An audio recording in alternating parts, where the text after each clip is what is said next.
Okay, so let's change the facts and let's talk about a real nepotism situation. We have a PI who wants to hire his daughter to work in the lab and assumes she's properly qualified to be doing whatever it is. What do we do? How do we manage through it? I would say, and I'm sure that John and Kevin will back this up, that this is very very common at our campuses, either sons or daughters or spouses. It's very very common in the research environment. So it's a real issue. I think it's a question of certainly it is nepotism because of the family relationship, and so how you manage through that, how you set things up so that this daughter does not work directly in the line of supervision with her father is the answer to it. Well, I think you also have to go back, as John said, you've got to go back to let's step back. Have you gone through an open search, the same things you would do for any other position, a search committee, of independent people, so this person's not just picking someone, is there arm's length? If you haven't done that for some reason, it's not something you do, it's a lower level position, so you don't have a search committee, so there's been no independence, and the person just wants to hire the daughter, I'd say the answer is absolutely not. If there is been independence, an independent search committee vetted everybody and really felt this was the absolute best candidate, and they wouldn't be working directly for the father, there's a level in between and that kind of thing, it's something you might consider. I would still recommend stay away from it.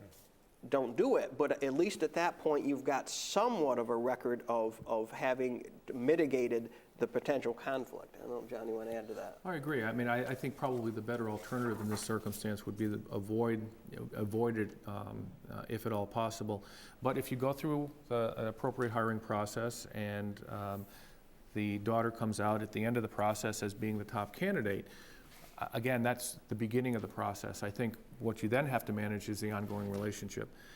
And that suggests that you need to provide someone else who either provides direct supervisory oversight of this individual or take it outside of the lab entirely. And one thing I would add to that is you want to think about this. Someone walks in your lab and says, oh, your daughter works for you in the lab? And it's going to happen. Do you want to explain every time someone says that to you, oh, we went through an independent hiring process and it was done all independently, so there's nothing funny here? I'm not sure you want to. That's the independence, the conflict in appearance that you just might want to avoid. So I'm just trying to picture the hapless faculty member that actually hires the daughter, and that faculty member reports to the department chair. And so if there's a performance issue with that daughter, how does that faculty member manage that without involvement, without potential supervisory issues dealing with his or her boss? It creates problems all the way down the line. Yeah, it really does. And because of that, it may turn out to be unmanageable because you can't eliminate either the conflicts or the disruption in the operations of your organization.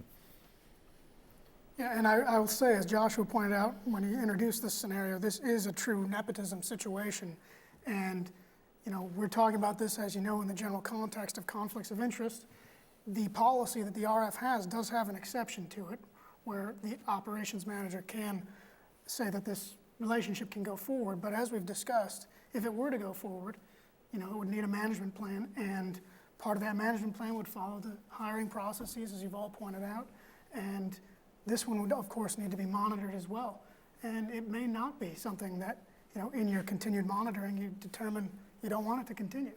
And then you have to work on unwinding the situation. So rather than unwind it, you may want to seek to avoid it in the first place.